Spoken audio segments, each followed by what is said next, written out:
Hello and welcome back. Greg Driscoll here, and you're seeing the third video of a series of 3 videos on how we can help you to increase your profitable revenue. In the last video, we talked about ways to increase your product and service offering to your customer. This video is based on upselling to a more profitable premium product. Now, we're going to focus on 2 premium products today. One is ZoomFlex High Performance Additive, and the other is ProStripe MX High Performance Traffic Paint. Now, you'll notice I've got my tools kit that we talked about in the beginning in the earlier video, and inside the tool kit you're going to find a brochure in here along with 2 samples. In the brochure it says upsell to more profitable premium products. Oh yeah, see the enclosed samples inside of MX and ZoomFlex. Okay, so this brochure, the first thing to understand about this brochure was designed for your customer, not necessarily for you. It shows and states the features and benefits that are imperative and relative to your customer. Now, in order to demonstrate the use of this, I'm going to do a little role play. And so if you'll bear with me, we'll give it a shot here. The first thing I'm going to do is I'm going to get the brochure here, and I'm going to pull out the ZoomFlex sample, because while I'm talking to this customer, I'm going to hand them the ZoomFlex. Now I will tell you, just an idea here, is I usually hand the ZoomFlex to someone, but I don't let it go. The reason I don't is because, as you probably have a sample in your hand, this material stretches like crazy and then rebounds to its original form. I usually hand this over, I grip it, they go to grab it and pull it out of my hands, it stretches, I say, no, seriously, take it. And they pull it again and they pull it again. And it's just kind of a little bit of an icebreaker, but it gets the point across as to the flexibility and cohesiveness of this additive. So let's begin the role play. Hey, thanks for meeting with me before we get this job going. I just wanted to go over some of the things we're going to do and the products we're going to use. I want to show you. This is a list of type of products we're going to use here. In all of our sealer, we put an additive. Pretty much most sealers need some sort of additive in it. And what additives do is they help some decrease the dry time. They reduce steering wheel tracks, where you power steering tracks. They create a more uniform black color. So we're going to put a standard additive in our sealer. That should promote a better job in the end. The next thing is that where you have some cracks, we're going to fill those. If they're longitudinal cracks, just straight cracks that go down, not alligator cracking. We'll talk about that in a moment. But where those cracks are, we're going to fill them and seal them. The reason you have to seal those cracks is because as the water begins to penetrate the surface of the asphalt and go down into the base, eventually you're going to have some base failure, and as soon as you have base failure, you're going to end up with a big pothole. At best, you'll end up with a big pothole in the middle of your asphalt. So, so we're going to make sure those are sealed well, and we're going to use a pourable material in this case. We also, for alligator cracking, that's the cracks that look like an alligator's back that you see. It's kind of box-shaped and so forth. Those areas, if we're not removing and replacing them as per our contract, we will put an alligator crack fill there. And that's going to do the same thing. It's going to kind of patch that area without having to do a complete removal and replacement. The next thing is oil spots. You notice that in a lot of your parking areas around here that you have a lot of oil spots, and now sealer won't stick to oil. So what we have to do is we have to prep that. And in many cases, what we're going to do is we're going to put an oil spot primer down. What that primer does is it helps adhere the sealer to that section of asphalt. And of course we're going to stripe your parking lot, and when we do, we're going to use a waterborne traffic paint. It's safe for the environment, safe for my men to use. It's a fast drying paint, and it's going to work well, and it also of course meets the federal specifications, the newest ones, which is 1952 B, D, and E. Now, the reason I wanted to show you that is because I also want to offer a couple high performance options.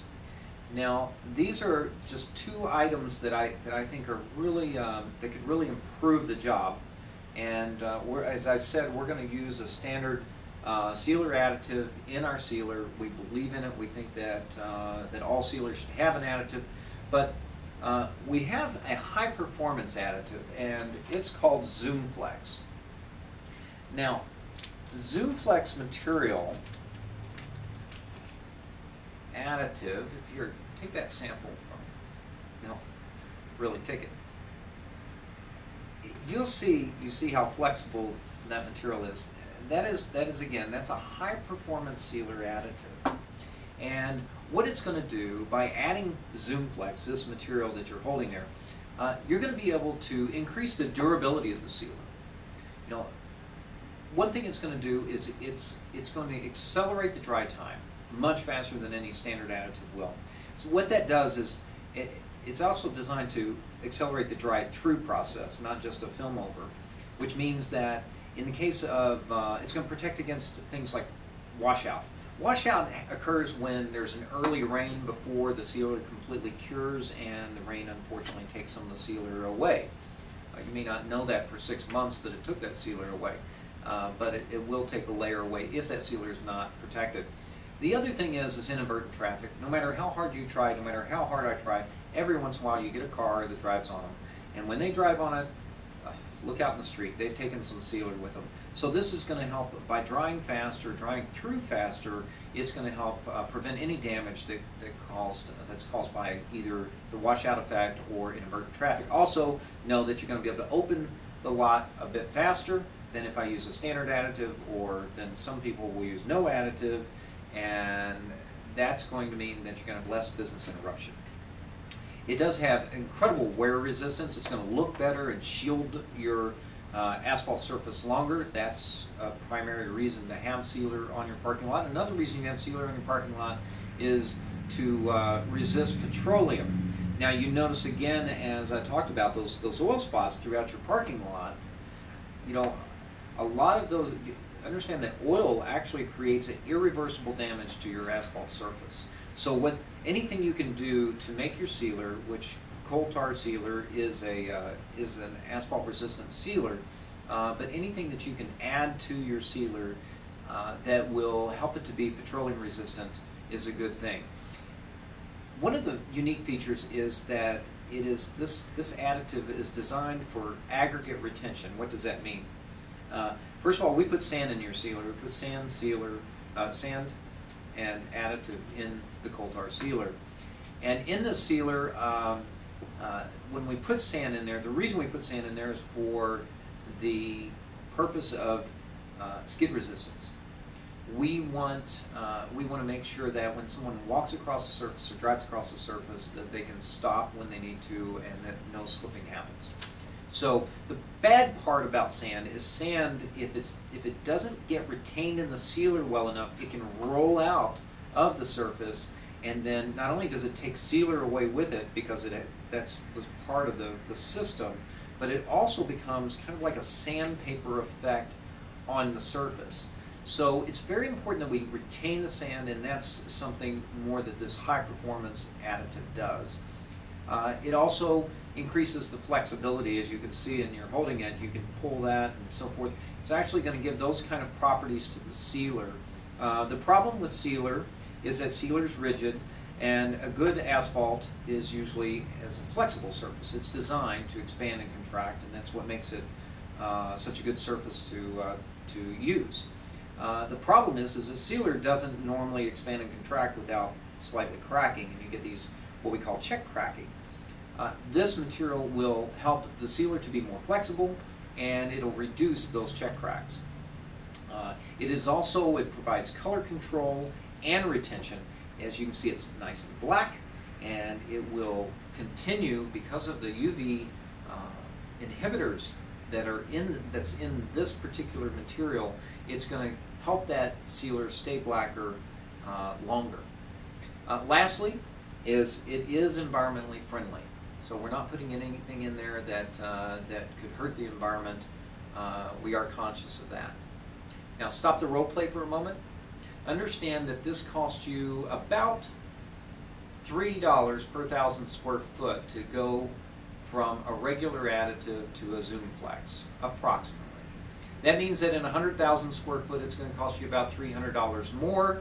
Understand that there is no extra labor, there's no change in the process, so $300 is all it's going to cost you. So anything that you get over that $300 is profit directly in your pocket. Whether it be $150, $500, I recommend instead of so much a square foot, you just say the upgrade is X amount of dollars. It's easier for them to understand. That's my opinion. Now, not only are you going to get a little profit in your pocket, but you're also going to have a customer that's going to be more happy. He's going to feel like he got something special, which he did, and you're going to have a better chance at getting referrals. Let's face it, a lot of our business in the seal coating business is from referrals, and also hopefully future work from this person or this property. So that is it on ZoomFlex. Now we're going to go over to the ProStripe MX.